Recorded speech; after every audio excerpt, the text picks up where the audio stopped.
Disc 10. The passage, 2 paces deep, opened through a heavy door into a square office lighted by golden glow globes. Jessica passed her hand across the door as she entered, was startled to identify Plasteel. Paul stepped 3 paces into the room, dropped his pack to the floor. He heard the door close behind him, studied the place. About 8 meters to a side, walls of natural rock, curry-colored, broken by metal filing cabinets on their right. A low desk with milk glass top shot full of yellow bubbles occupied the room's center. 4 suspensor chairs ringed the desk. Kynes moved around Paul, held a chair for Jessica. She sat down, noting the way her son examined the room. Paul remained standing for another eye blink. A faint anomaly in the room's air currents told him there was a secret exit to their right, behind the filing cabinets. "Will you sit down, Paul Atreides?" Kynes asked. How carefully he avoids my title, Paul thought. But he accepted the chair, remained silent while Kynes sat down. "You sense that Arrakis could be a paradise," Kynes said. "Yet, as you see, the Imperium sends here only its trained hatchetmen, its seekers after the spice." Paul held up his thumb with its ducal signet. "Do you see this ring?" "Yes." "Do you know its significance?" Jessica turned sharply to stare at her son. "Your father lies dead in the ruins of Erechim," Kynes said. "You are technically the Duke." "I'm a soldier of the Imperium," Paul said. "Technically, a hatchetman." Kynes' face darkened. "Even with the Emperor's Sardaukar standing over your father's body?" "The Sardaukar are one thing. The legal source of my authority is another," Paul said. "Arrakis has its own way of determining who wears the mantle of authority," Kynes said. And Jessica, turning back to look at him, thought, "There's steel in this man that no one has taken the temper out of. And we've need of steel. Paul's doing a dangerous thing." Paul said, "The Sardaukar on Arrakis are a measure of how much our beloved Emperor feared my father. Now, I will give the Padishah Emperor reasons to fear that." "Lad," Kynes said, "there are things you don't... You will address me as sire or my lord," Paul said. Gently, Jessica thought. Kynes stared at Paul, and Jessica noted the glint of admiration in the planetologist's face, the touch of humor there. "Sire," Kynes said. "I am an embarrassment to the Emperor," Paul said. "I am an embarrassment to all who would divide Arrakis as their spoil. As I live, I shall continue to be such an embarrassment that I stick in their throats and choke them to death." "Words," Kynes said. Paul stared at him. Presently, Paul said, "You have a legend of the Lisan al-Gaib here. The voice from the outer world. The one who will lead the Fremen to paradise. Your men have superstition," Kynes said. "Perhaps," Paul agreed. "Yet perhaps not. Superstitions sometimes have strange roots and stranger branchings." "You have a plan," Kynes said. "This much is obvious." "Sire, could your Fremen provide me with proof positive that the Sardaukar are here in Harkonnen uniform?" "Quite likely. The Emperor will put a Harkonnen back in power here," Paul said. "Perhaps even Beast Raban. Let him. Once he has involved himself beyond escaping his guilt, let the Emperor face the possibility of a bill of particulars laid before the Landsraad. Let him answer there where..." Paul, Jessica said. Granted that the Landsraad High Council accepts your case, Kynes said, there could be only one outcome. General warfare between the Imperium and the great houses. Chaos, Jessica said. But I'd present my case to the Emperor, Paul said, and give him an alternative to chaos. Jessica spoke in a dry tone. Blackmail? One of the tools of statecraft, as you've said yourself, Paul said, and Jessica heard the bitterness in his voice. The Emperor has no sons, only daughters. You'd aim for the throne, Jessica asked.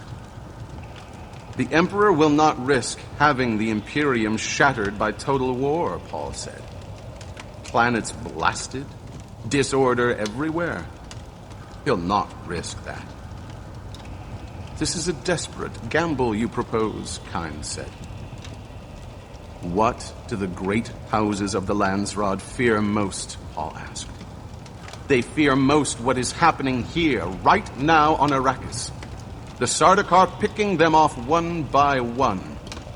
That's why there is a Landsraad. This is the glue of the Great Convention. Only in union do they match the Imperial forces. But this is what they fear, Paul said. Arrakis would become a rallying cry. Each of them would see himself in my father, cut out of the herd and killed. Kynes spoke to Jessica. Would his plan work? I'm no Mentat, Jessica said. But you are Bene Gesserit. She shot a probing stare at him, said, his plan has good points and bad points. As any plan would at this stage. A plan depends as much upon execution as it does upon concept. Law is the ultimate science, Paul quoted. Thus it reads above the Emperor's door. I propose to show him law. And I'm not sure I could trust the person who conceived this plan, Kynes said. Arrakis has its own plans that we... From the throne, Paul said, I could make a paradise of Arrakis with the wave of a hand. This is the coin I offer for your support. Kynes stiffened. My loyalty is not for sale, sire. Paul stared across the desk at him, meeting the cold glare of those blue within blue eyes, studying the bearded face, the commanding appearance. A harsh smile touched Paul's lips, and he said, Well spoken. I apologize. Kynes met Paul's stare and presently said, No Harkonnen ever admitted error. Perhaps you're not like them, Atreides. It could be a fault in their education, Paul said. You say you're not for sale, but I believe I've the coin you'll accept. For your loyalty, I offer my loyalty to you. Totally. My son has the Atreides sincerity, Jessica thought. He has that tremendous, almost naive honor. And what a powerful force that truly is. She saw that Paul's words had shaken Kynes. This is nonsense, Kynes said. You're just a boy, and... I'm the Duke, Paul said. I'm an Atreides. No Atreides has ever broken such a bond. Kynes swallowed. When I say totally, Paul said, I mean without reservation. I would give my life for you. Sire, Kynes said, and the word was torn from him, but Jessica saw that he was not now speaking to a boy of 15, but to a man, to a superior. Now Kynes meant the word. In this moment, he'd give his life for Paul, she thought. How do the Atreides accomplish this thing so quickly, so easily. I know you mean this, Kynes said. Yet the Harken... The door behind Paul slammed open. He whirled to see reeling violence, shouting, the clash of steel, wax-image faces grimacing in the passage. With his mother beside him, Paul leaped for the door, seeing Idaho blocking the passage, his blood-pitted eyes there visible through a shield blur, claw hands beyond him, arcs of steel chopping futilely at the shield. There was the orange fire mouth of a stunner repelled by the shield. Idaho's blades were through it all, flicking, red dripping from them. Then Kynes was beside Paul, and they threw their weight against the door. Paul had one last glimpse of Idaho standing against a swarm of Harkonnen uniforms.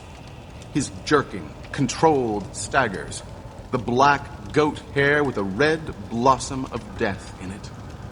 Then the door was closed, and there came a snick as Kynes threw the bolts. I appear to have decided, Kynes said. Someone detected your machinery before it was shut down, Paul said. He pulled his mother away from the door, met the despair in her eyes. I should have suspected trouble when the coffee failed to arrive, Kynes said. You've a bolt hole out of here, Paul said. Shall we use it? Kynes took a deep breath, said, this door should hold for at least 20 minutes against all but a lasgun. They'll not use a lasgun for fear we've shields on this side, Paul said. Those were Sardaukar in Harkonnen uniform, Jessica whispered. They could hear pounding on the door now, rhythmic blows. Kynes indicated the cabinets against the right-hand wall, said, this way. He crossed to the first cabinet, opened a drawer, manipulated a handle within it. The entire wall of cabinets swung open to expose the black mouth of a tunnel. This door also is plasteel, Kynes said. You were well prepared, Jessica said. We lived under the Harkonnens for 80 years, Kynes said. He herded them into the darkness, closed the door. In the sudden blackness, Jessica saw a luminous arrow on the floor ahead of her. Kynes' voice came from behind them. We'll separate here. This wall is tougher. It'll stand for at least an hour. Follow the arrows like that one on the floor. They'll be extinguished by your passage. They lead through a maze to another exit where I've secreted a thopter. There's a storm across the desert tonight. Your only hope is to run for that storm. Dive into the top of it. Ride with it. My people have done this in stealing thopters. If you stay high in the storm, you'll survive. What of you? Paul asked. I'll try to escape another way. If I'm captured, well, I'm still Imperial Planetologist. I can say I was your captive. Running like cowards, Paul thought. But how else can I live to avenge my father? He turned to face the door. Jessica heard him move, said, Duncan's dead, Paul. You saw the wound. You can do nothing for him. I'll take full payment for them all one day, Paul said. Not unless you hurry now, Kynes said. Paul felt the man's hand on his shoulder. Where will we meet, Kynes? Paul asked. I'll send Fremen searching for you. The storm's path is known. Hurry now, and the Great Mother give you speed and luck. They heard him go, a scrambling in the blackness. Jessica found Paul's hand, pulled him gently. We must not get separated, she said. Yes. He followed her across the first arrow, seeing it go black as they touched it. Another arrow beckoned ahead. They crossed it, saw it extinguish itself, saw another arrow ahead. They were running now. Plans within plans, within plans, within plans, Jessica thought. Have we become part of someone else's plan now? The arrows led them around turnings, past side openings only dimly sensed in the faint luminescence. Their way slanted downward for a time, then up, ever up. They came finally to steps, rounded a corner, and were brought short by a glowing wall with a dark handle visible in its center. Paul pressed the handle. The wall swung away from them. Light flared to reveal a rock-hewn cavern with an ornithopter squatting in its center. A flat gray wall with a door sign on it loomed beyond the aircraft. "Where did Kynes go?" Jessica asked. "He did what any good guerrilla leader would," Paul said. "He separated us into two parties and arranged that he couldn't reveal where we are if he's captured. He won't really know." Paul drew her into the room, noting how their feet kicked up dust on the floor. "No one's been here for a long time," he said. "He seemed confident the Fremen could find us," she said. "I share that confidence." Paul released her hand, crossed to the ornithopter's left door, opened it, and secured his pack in the rear. "This ship's proximity masked," he said. "Instrument panel has remote door control, light control. 80 years under the Harkonnens taught them to be thorough." Jessica leaned against the craft's other side, catching her breath. "The Harkonnens will have a covering force over this area," she said. "They are not stupid." She considered her direction sense, pointed right. "The storm we saw is that way." Paul nodded, fighting an abrupt reluctance to move. He knew its cause, but found no help in the knowledge. Somewhere this night he had passed a decision nexus into the deep unknown. He knew the time area surrounding them, but the here and now existed as a place of mystery. It was as though he had seen himself from a distance go out of sight down into a valley. Of the countless paths up out of that valley, some might carry a Paul Atreides back into sight, but many would not. "The longer we wait, the better prepared they'll be," Jessica said. "Get in and strap yourself down," he said. He joined her in the ornithopter, still wrestling with the thought that this was blind ground, unseen in any prescient vision. And he realized with an abrupt sense of shock that he had been giving more and more reliance to prescient memory, and it had weakened him for this particular emergency. If you rely only on your eyes, your other senses weaken. It was a Bene Gesserit axiom. He took it to himself now, promising never again to fall into that trap, if he lived through this. Paul fastened his safety harness, saw that his mother was secure, checked the aircraft. The wings were at full spread rest, their delicate metal interleavings extended. He touched the retractor bar, watched the wings shorten for jet boost takeoff the way Gurney Halleck had taught him. The starter switch moved easily. Dials on the instrument panel came alive as the jet pods were armed. Turbines began their slow hissing. "Ready?" he asked. "Yes." He touched the remote control for lights. Darkness blanketed them. His hand was a shadow against the luminous dials as he tripped the remote door control. Grating sounded ahead of them. A cascade of sand swished away to silence. A dusty breeze touched Paul's cheeks. He closed his door, feeling the sudden pressure. A wide patch of dust-blurred stars framed in angular darkness appeared where the door wall had been. Starlight defined a shelf beyond, a suggestion of sand ripples. Paul depressed the glowing action sequence switch on his panel.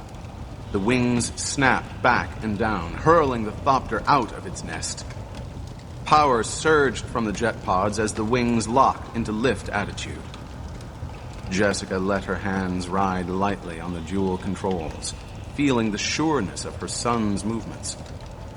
She was frightened, yet exhilarated. Now, Paul's training is our only hope, she thought. His youth and swiftness. Paul fed more power to the jet pods. The Thopter banked, sinking them into their seats as a dark wall lifted against the stars ahead. He gave the craft more wing, more power. Another burst of lifting wing beats, and they came out over rocks, silver-frosted angles and outcroppings in the starlight. The dust-reddened second moon showed itself above the horizon to their right, defining the ribbon trail of the storm. Paul's hands danced over the controls. Wings snicked into beetle stubs. G-force pulled at their flesh as the craft came around in a tight bank. "Jet flares behind us," Jessica said. "I saw them." He slammed the power arm forward. Their Thopter leaped like a frightened animal, surged southwest toward the storm and the great curve of desert. In the near distance, Paul saw scattered shadows telling where the line of rocks ended, the basement complex sinking beneath the dunes. Beyond stretched moonlit fingernail shadows, dunes diminishing one into another. And above the horizon climbed the flat immensity of the storm like a wall against the stars. Something jarred the Thopter. "Shell burst," Jessica gasped. "They're using some kind of projectile weapon." She saw a sudden animal grin on Paul's face. "They seem to be avoiding their laser guns," he said. "But we've no shields." "Do they know that?" Again, the Thopter shuddered. Paul twisted to peer back. "Only one of them appears to be fast enough to keep up with us." He returned his attention to their course, watching the storm wall grow high in front of them. It loomed like a tangible solid. Projectile launchers, rockets, all the ancient weaponry. "That's one thing we'll give the Fremen," Paul whispered. "The storm," Jessica said. "Hadn't you better turn?" "What about the ship behind us?" "He's pulling up." "Now." Paul stubbed the wings, banked hard left into the deceptively slow boiling of the storm wall, felt his cheeks pull in the G-force. They appeared to glide into a slow clouding of dust that grew heavier and heavier until it blotted out the desert and the moon. The aircraft became a long, horizontal whisper of darkness, lighted only by the green luminosity of the instrument panel. Through Jessica's mind flashed all the warnings about such storms, that they cut metal like butter, etched flesh to bone, and ate away the bones. She felt the buffeting of dust-blanketed wind. It twisted them as Paul fought the controls. She saw him chop the power, felt the ship buck. The metal around them hissed and trembled. "Sand!" Jessica shouted. She saw the negative shake of his head in the light from the panel. Not much sand this high, but she could feel them sinking deeper into the maelstrom. Paul sent the wings to their full soaring length, heard them creak with the strain. He kept his eyes fixed on the instruments, gliding by instinct, fighting for altitude. The sound of their passage diminished. The Thopter began rolling off to the left. Paul focused on the glowing globe within the attitude curve, fought his craft back to level flight. Jessica had the eerie feeling that they were standing still, that all motion was external. A vague tan flowing against the windows. A rumbling hiss reminded her of the powers around them. Winds to 700 or 800 kilometers an hour, she thought. Adrenaline edginess gnawed at her. I must not fear, she told herself, mouthing the words of the Bene Gesserit litany. Fear is the mind killer. Slowly, her long years of training prevailed. Calmness returned. We have the tiger by the tail, Paul whispered. We can't go down, can't land, and I don't think I can lift us out of this. We'll have to ride it out. Calmness drained out of her. Jessica felt her teeth chattering, clamped them together. Then she heard Paul's voice, low and controlled, reciting the litany. Fear is the mind killer.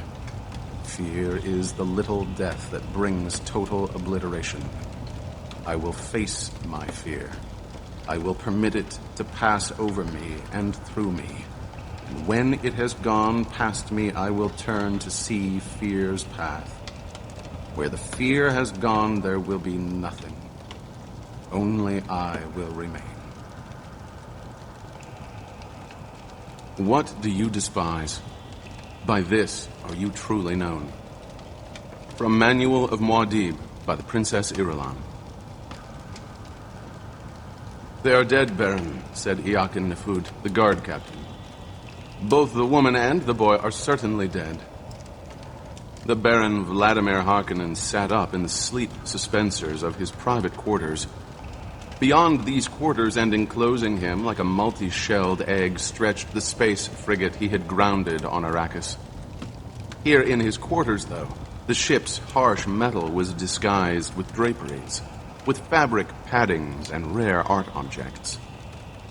It is a certainty, the guard captain said. They are dead. The Baron shifted his gross body in the suspensors, focused his attention on an Ebeline statue of a leaping boy in a niche across the room.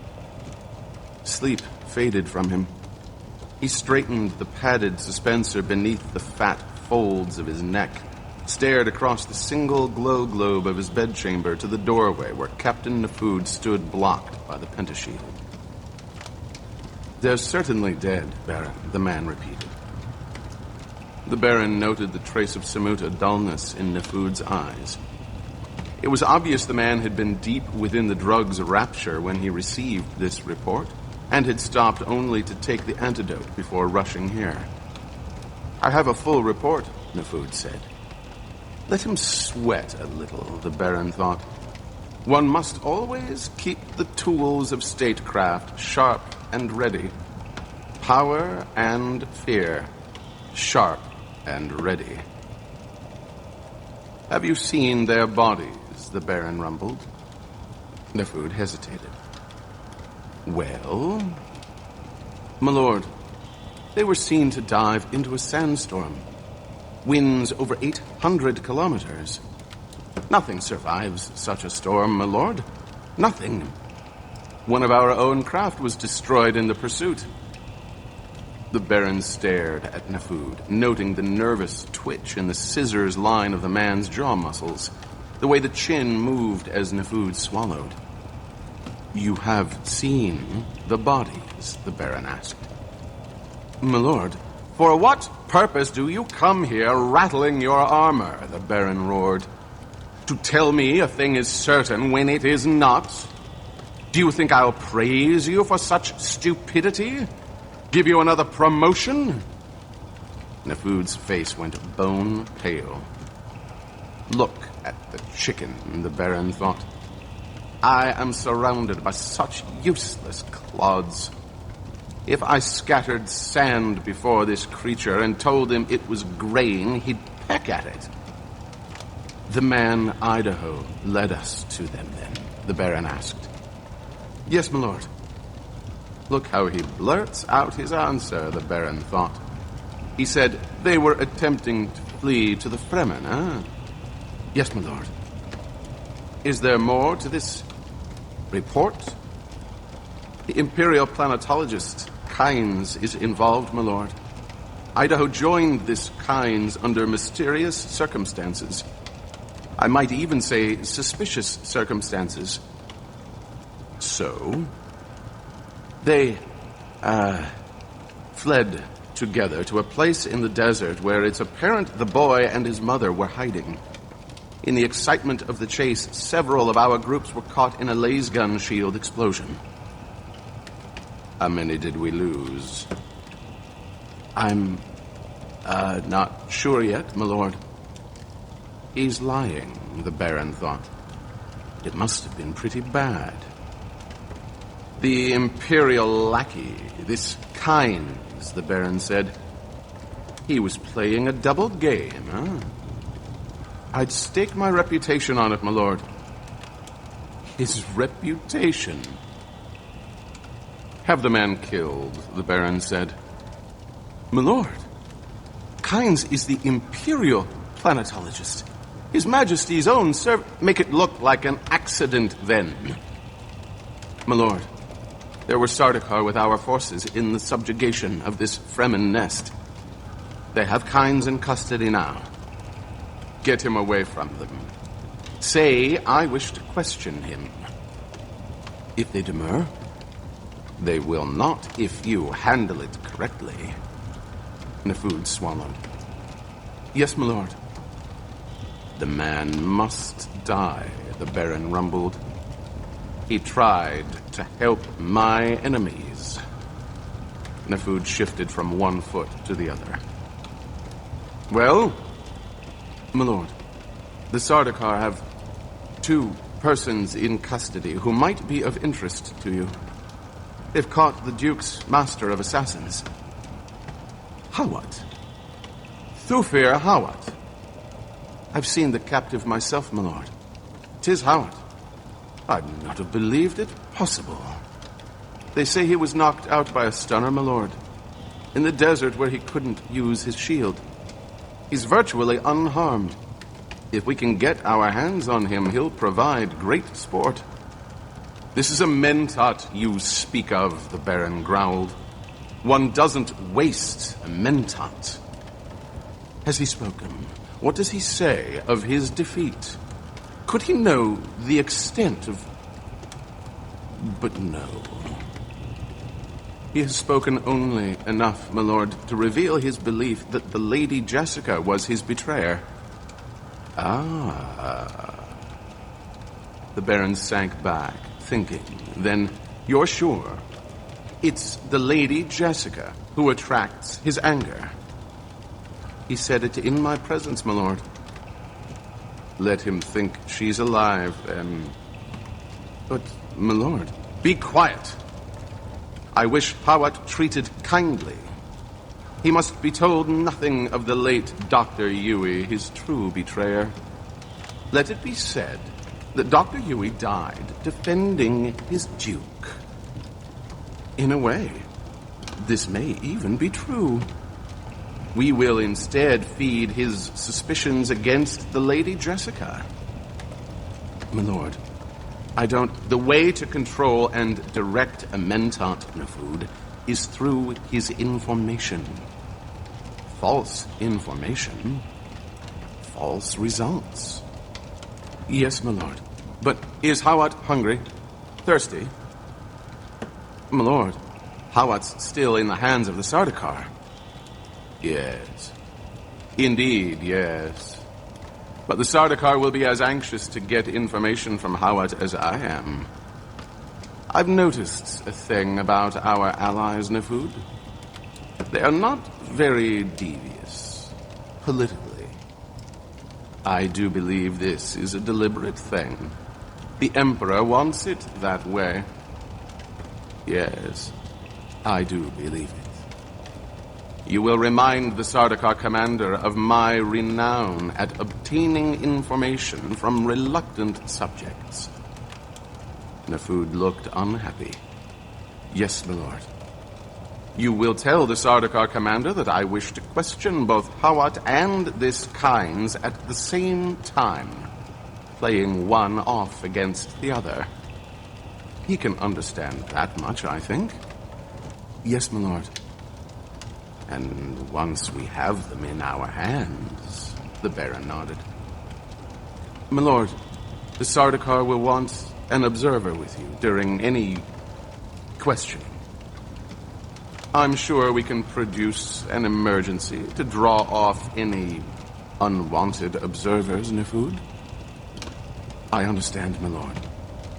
That's when Kynes can have his accident.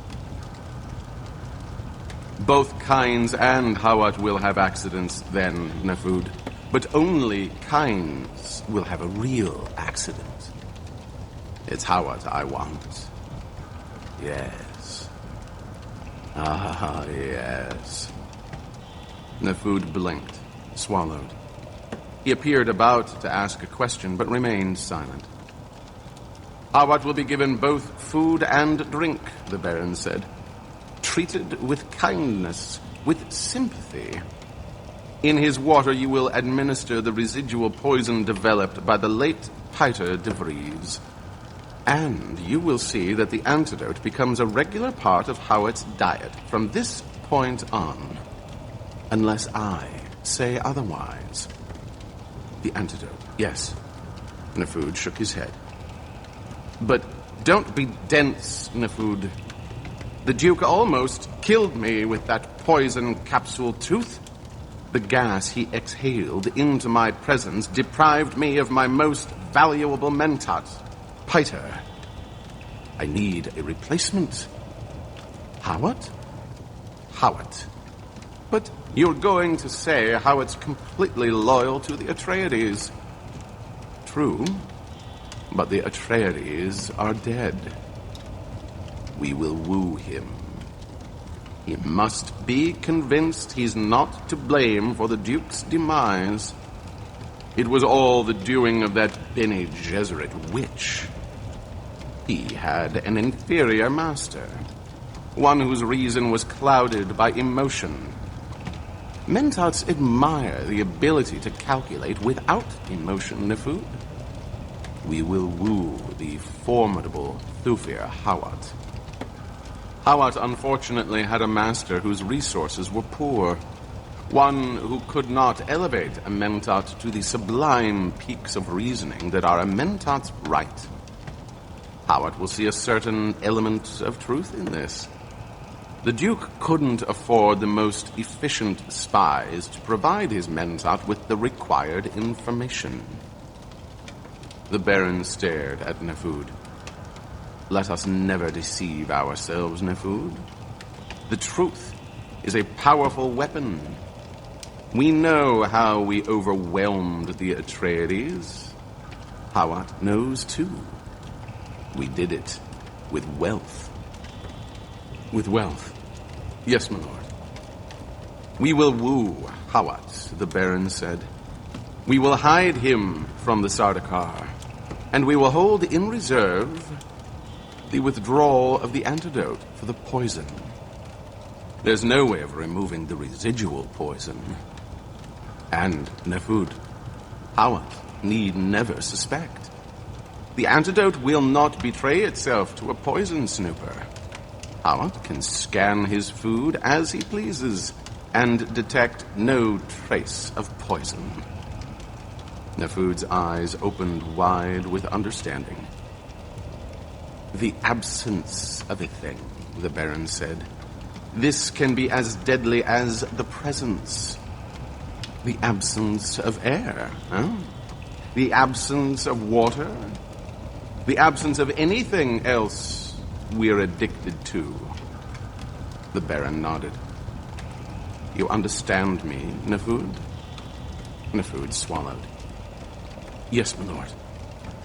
Then get busy. Find the Sardaukar commander and set things in motion. At once, my lord. Nefud bowed, turned, and hurried away. Hawat by my side, the Baron thought. The Sardaukar will give him to me. If they suspect anything at all, it's that I wish to destroy the Mentat. And this suspicion I'll confirm. The fools. One of the most formidable Mentats in all history. A Mentat trained to kill, and they'll toss him to me like some silly toy to be broken. I will show them what use can be made of such a toy. The Baron reached beneath a drapery beside his suspensor bed, pressed a button to summon his older nephew, Rabban. He sat back, smiling. And all the Atreides dead. The stupid guard captain had been right, of course. Certainly nothing survived in the path of a sandblast storm on Arrakis. Not an ornithopter, or its occupants. The woman and the boy were dead. The bribes in the right places. The unthinkable expenditure to bring overwhelming military force down onto one planet. All the sly reports tailored for the Emperor's ears alone. All the careful scheming were here at last, coming to full fruition. Power and fear. Fear and power. The Baron could see the path ahead of him. One day, a Harkonnen would be Emperor. Not himself, and no spawn of his loins, but a Harkonnen. Not this Raban he'd summoned, of course, but Raban's younger brother, young Feyd-Rautha. There was a sharpness to the boy that the Baron enjoyed, a ferocity. A lovely boy, the Baron thought. A year or two more. Say, by the time he's 17, I'll know for certain whether he's the tool that House Harkonnen requires to gain the throne. My Lord Baron. The man who stood outside the doorfield of the Baron's bedchamber was low-built, gross of face and body, with the Harkonnen paternal line's narrow-set eyes and bulge of shoulders. There was yet some rigidity in his fat, but it was obvious to the eye that he'd come one day to the portable suspensors for carrying his excess weight. A muscle-minded tank brain, the Baron thought. No Mentat, my nephew. Not a Piter de Vries, but perhaps something more precisely devised for the task at hand. If I give him freedom to do it, he'll grind over everything in his path. Oh, how he'll be hated here on Arrakis. My dear Raban, the Baron said. He released the doorfield, but pointedly kept his body shield at full strength, knowing that the shimmer of it would be visible above the bedside glow globe. You summoned me, Raban said. He stepped into the room, flicked a glance past the air disturbance of the body shield, searched for a suspensor chair. Found none. Stand closer where I can see you easily, the Baron said. Raban advanced another step, thinking that the damnable old man had deliberately removed all chairs, forcing a visitor to stand. The Atreides are dead, the Baron said. The last of them. That's why I summoned you here to Arrakis. This planet is again yours.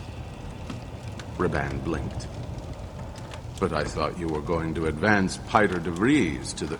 Piter, too, is dead. Piter? Piter. The Baron reactivated the doorfield, blanked it against all energy penetration. You finally tired of him, huh? Raban asked. His voice fell flat and lifeless in the energy-blanketed room. I will say a thing to you just this once, the Baron rumbled. You insinuate that I obliterated Piter as one obliterates a trifle. He snapped fat fingers. Just like that, eh? I am not so stupid, nephew. I will take it unkindly if ever again you suggest by word or action that I am so stupid. Fear showed in the squinting of Raban's eyes. He knew within certain limits how far the old Baron would go against family. Seldom to the point of death unless there were outrageous profit or provocation in it. But family punishments could be painful. Forgive me, my Lord Baron, Raban said. He lowered his eyes as much to hide his own anger as to show subservience. You do not fool me, Raban, the Baron said. Raban kept his eyes lowered, swallowed. I make a point, the Baron said. Never obliterate a man unthinkingly, the way an entire fief might do it through some due process of law. Always do it for an overriding purpose, and know your purpose. Anger spoke in Raban. But you obliterated the traitor, Huey. I saw his body being carried out as I arrived last night. Raban stared at his uncle, suddenly frightened by the sound of those words. But the Baron smiled. I'm very careful about dangerous weapons, he said. Dr. Huey was a traitor. He gave me the Duke. Strength poured into the Baron's voice. I suborned a doctor of the Sook School, the inner school. You hear, boy? But that's a wild sort of weapon to leave lying about. I didn't obliterate him casually. Does the Emperor know you suborned a Sook doctor?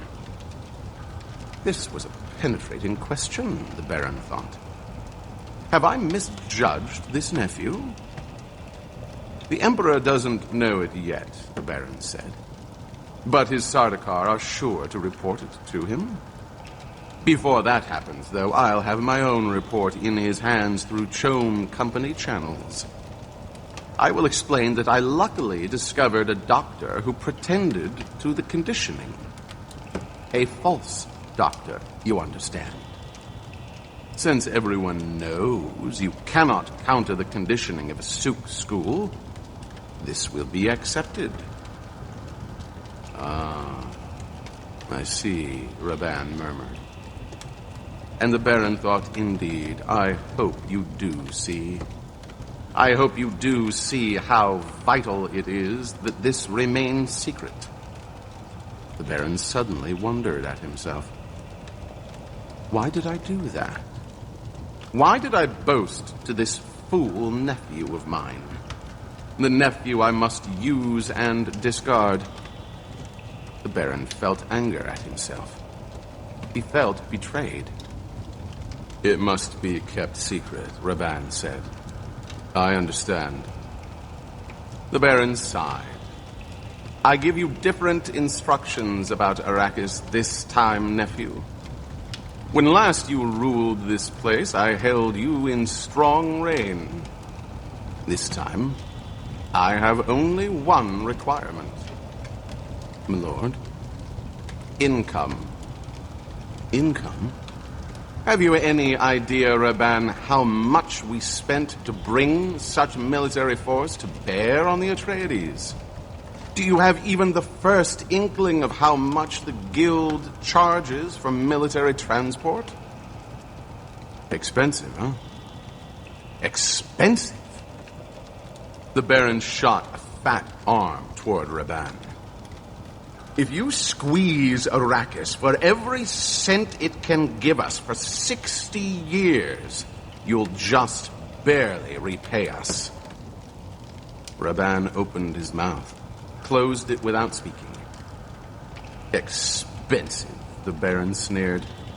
The damnable Guild monopoly on space would have ruined us if I hadn't planned for this expense long ago. You should know, Raban, that we bore the entire brunt of it. We even paid for transport of the Sardaukar.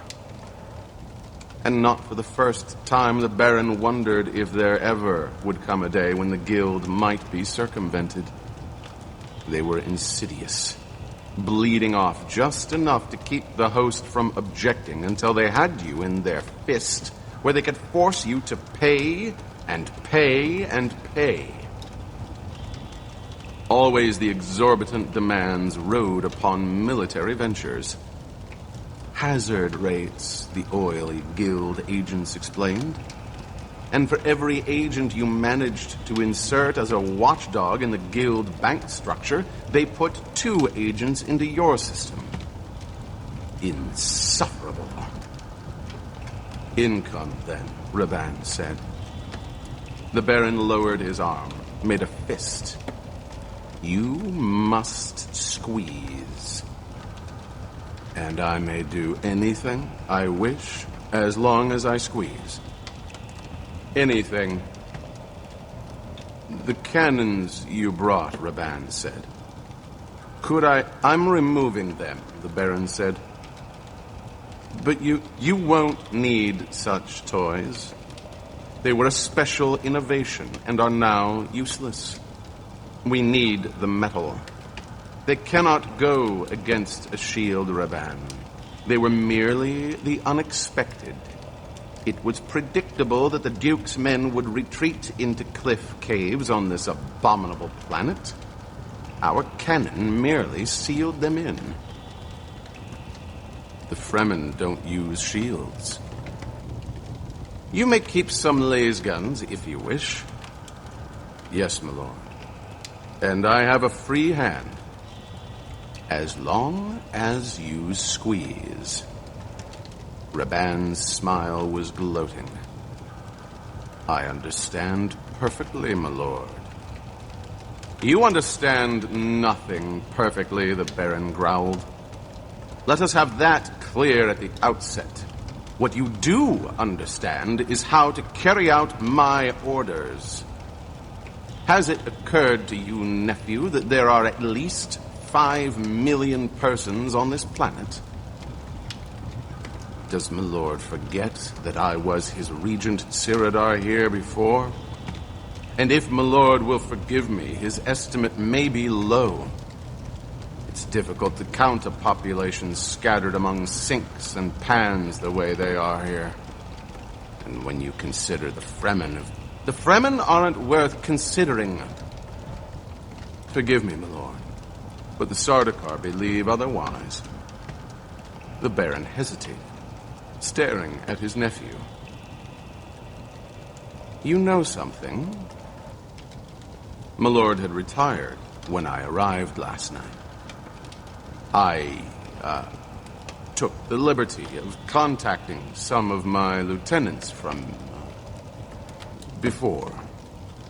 They've been acting as guides to the Sardaukar. They report that a Fremen band ambushed a Sardaukar force somewhere southeast of here and wiped it out. Wiped out? A Sardaukar force? Yes, my lord. Impossible. Raban shrugged.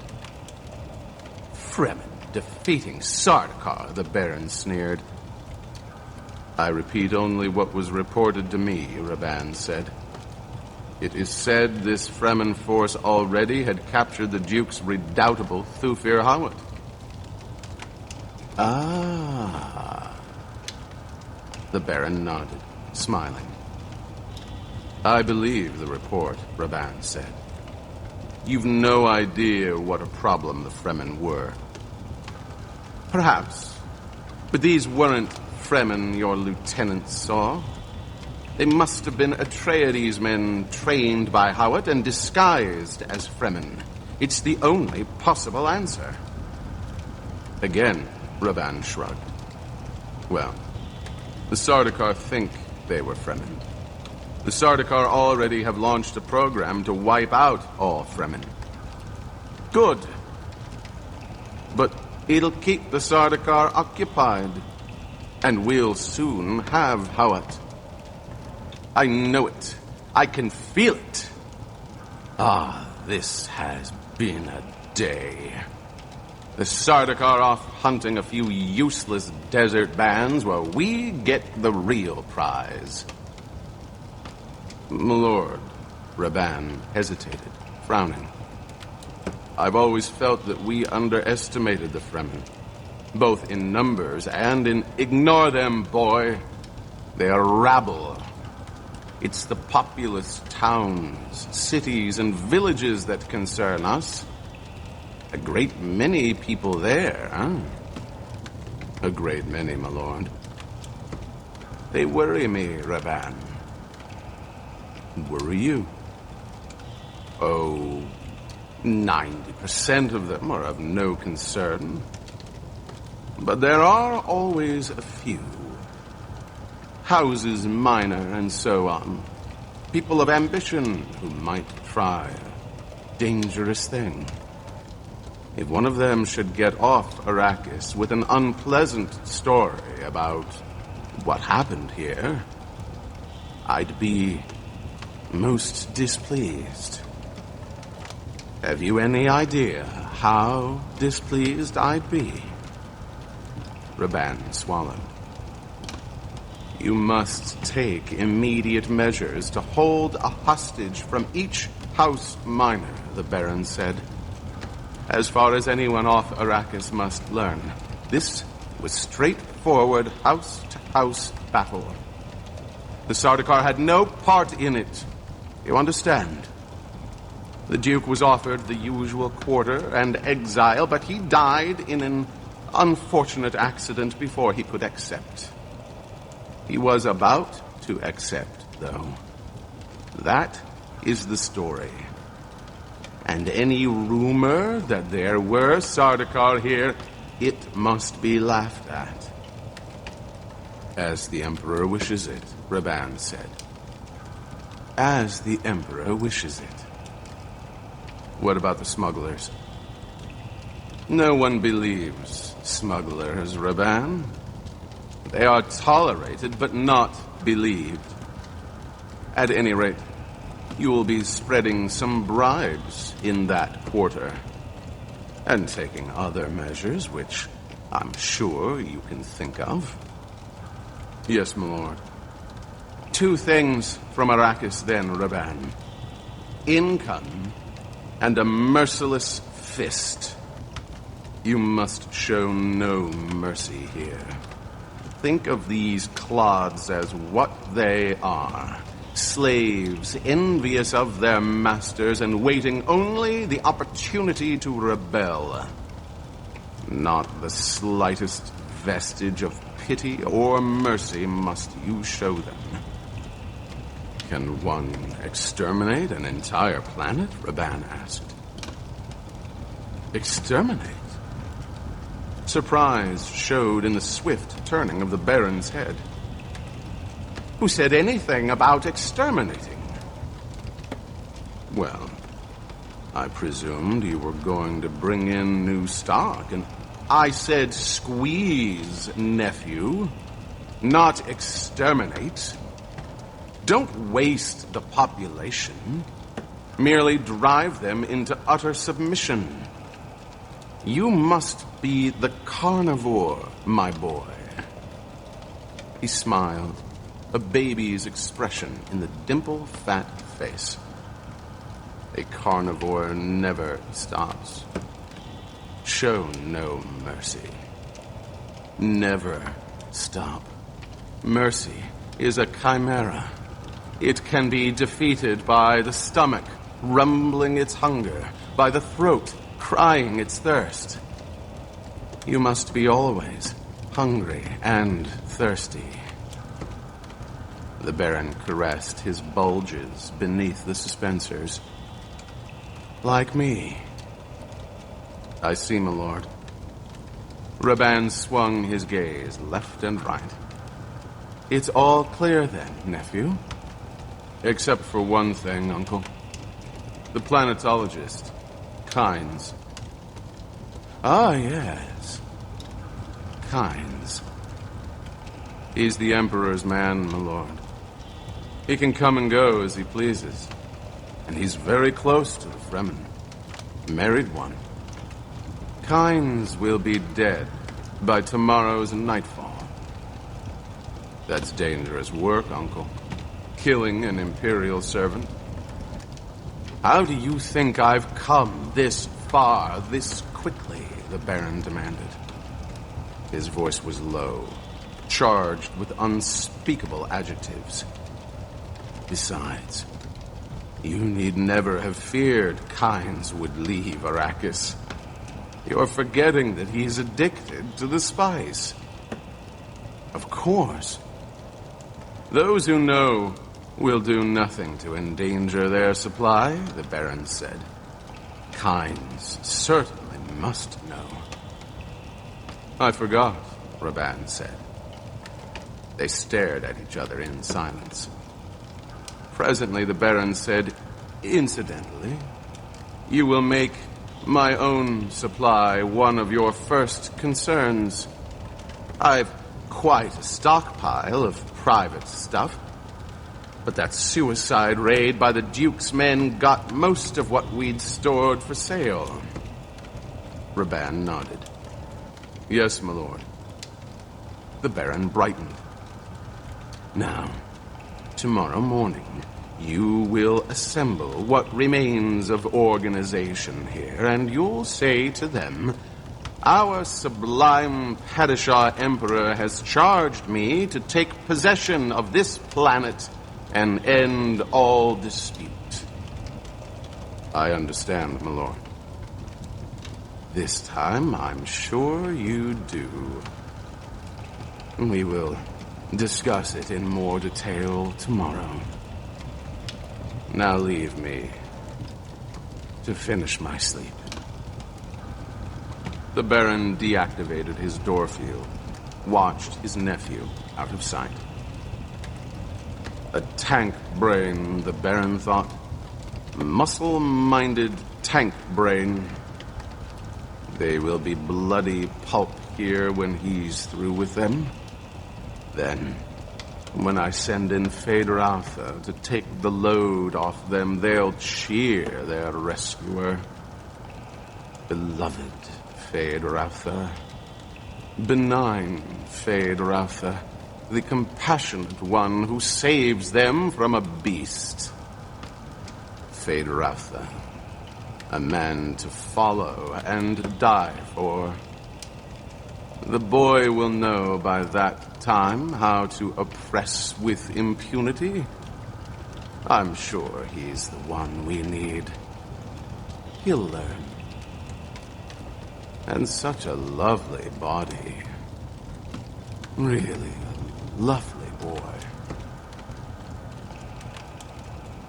At the age of 15, he had already learned silence. From A Child's History of Muad'Dib by the Princess Irulan. As Paul fought the Thopter's controls, he grew aware that he was sorting out the interwoven storm forces. His more than mentat awareness computing on the basis of fractional minutiae.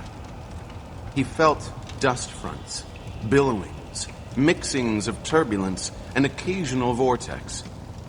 The cabin interior was an angry box lighted by the green radiance of instrument dials.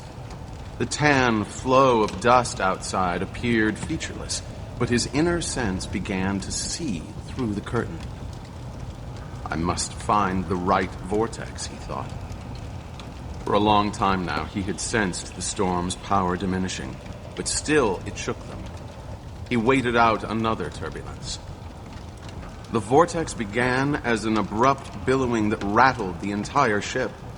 Paul defied all fear to bank the Thopter left.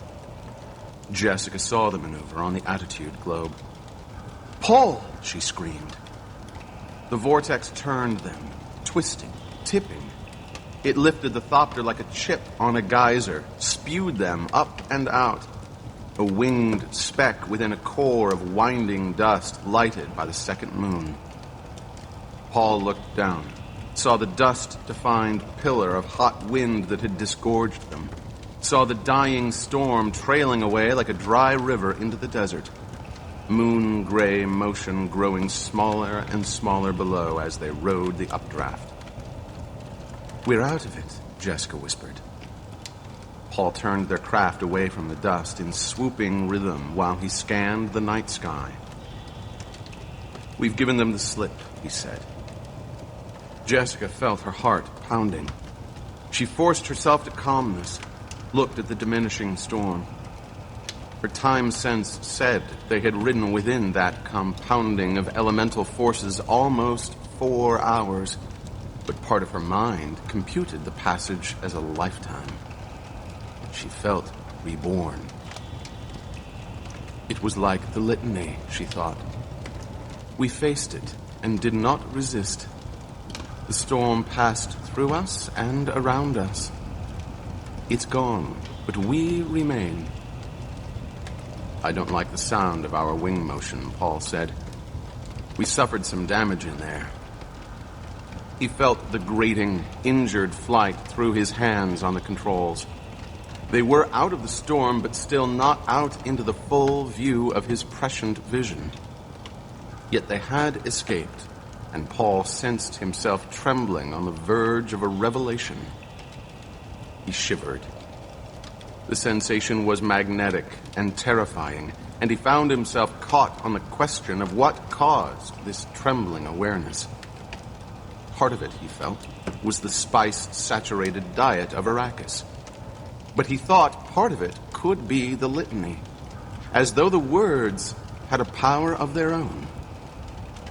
I shall not fear. Cause and effect.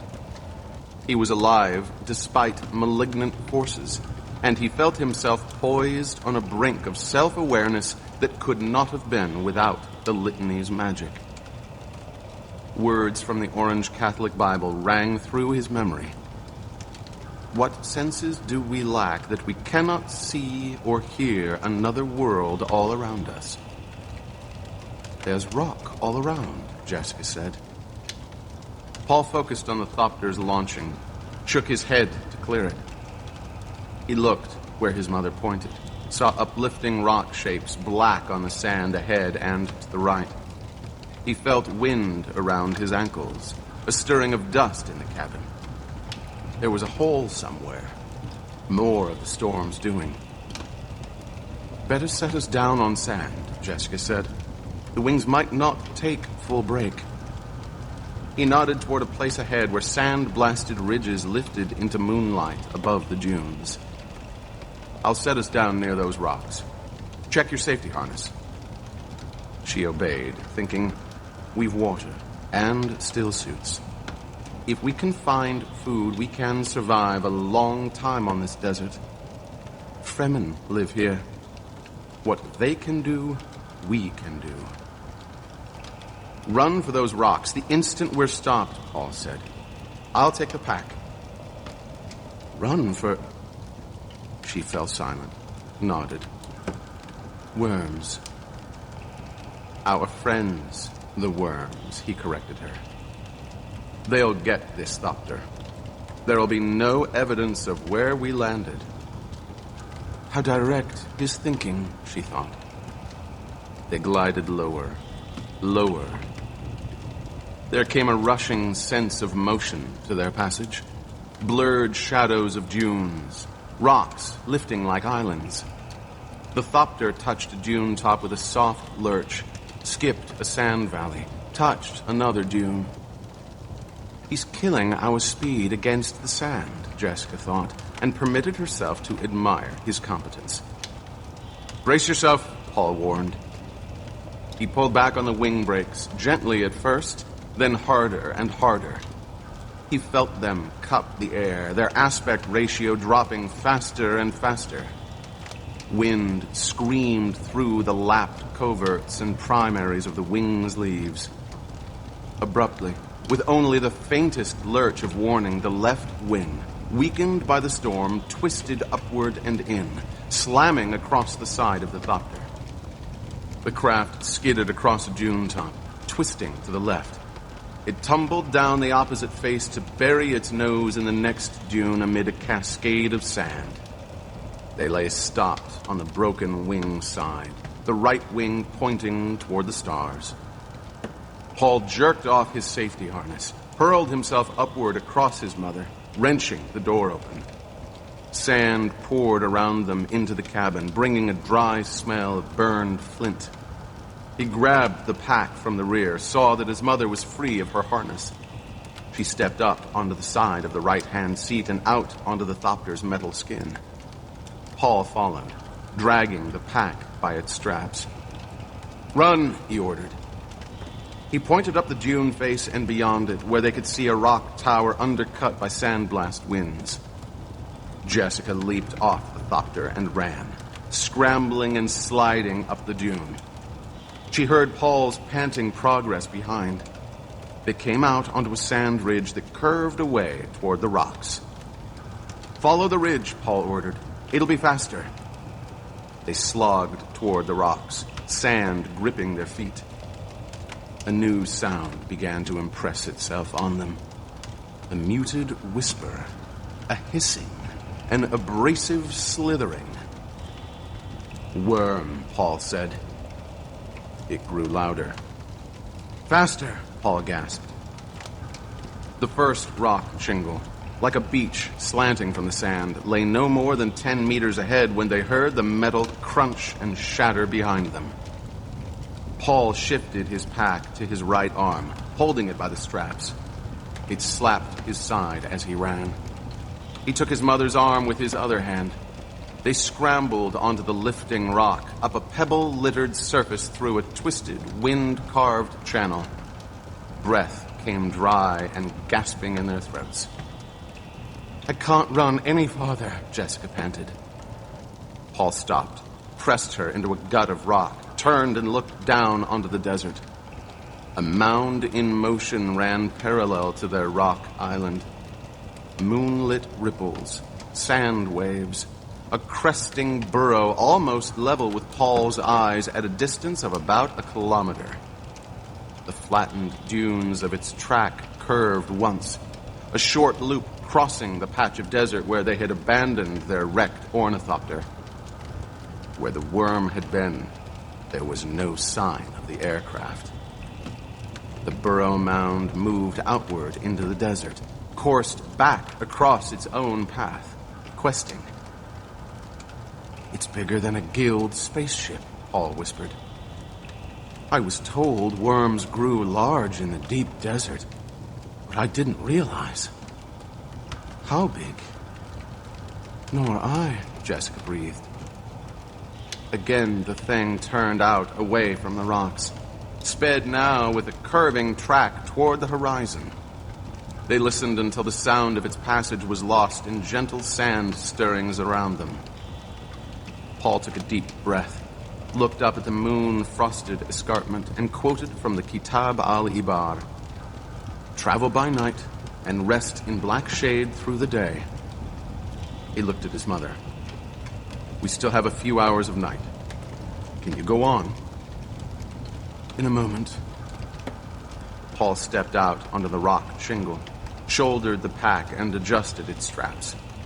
He stood a moment with a paracompass in his hands. "Whenever you're ready," he said. She pushed herself away from the rock, feeling her strength return. "Which direction?" "Where this ridge leads." He pointed. "Deep into the desert," she said. "The Fremen Desert," Paul whispered. And he paused, shaken by the remembered high-relief imagery of a prescient vision he had experienced on Caladan. He had seen this desert, but the set of the vision had been subtly different, like an optical image that had disappeared into his consciousness, been absorbed by memory, and now failed of perfect registry when projected onto the real scene. The vision appeared to have shifted and approached him from a different angle while he remained motionless. Idaho was with us in the vision, he remembered. But now, Idaho is dead. "Do you see a way to go?" Jessica asked, mistaking his hesitation. "No," he said. "But we'll go anyway." He settled his shoulders more firmly in the pack, struck out up a sand-carved channel in the rock. The channel opened onto a moonlit floor of rock with benched ledges climbing away to the south. Paul headed for the first ledge, clambered onto it. Jessica followed. She noted presently how their passage became a matter of the immediate and particular. The sand pockets between rocks where their steps were slowed, the wind-carved ridge that cut their hands, the obstruction that forced a choice: go over or go around. The terrain enforced its own rhythms. They spoke only when necessary, and then with the hoarse voices of their exertion. "Careful here. This ledge is slippery with sand. Watch you don't hit your head against this overhang. Stay below this ridge. The moon's at our backs, and it'd show our movement to anyone out there." Paul stopped in a bight of rock, leaned the pack against a narrow ledge. Jessica leaned beside him, thankful for the moment of rest. She heard Paul pulling at his stillsuit tube, sipped her own reclaimed water. It tasted brackish, and she remembered the waters of Caladan, a tall fountain enclosing a curve of sky, such a richness of moisture that it hadn't been noticed for itself, only for its shape, or its reflection, or its sound as she stopped beside it. To stop, she thought. To rest. Truly rest. It occurred to her that mercy was the ability to stop, if only for a moment. There was no mercy where there could be no stopping. Paul pushed away from the rock ledge, turned and climbed over a sloping surface. Jessica followed with a sigh. This book is continued on Disc 11.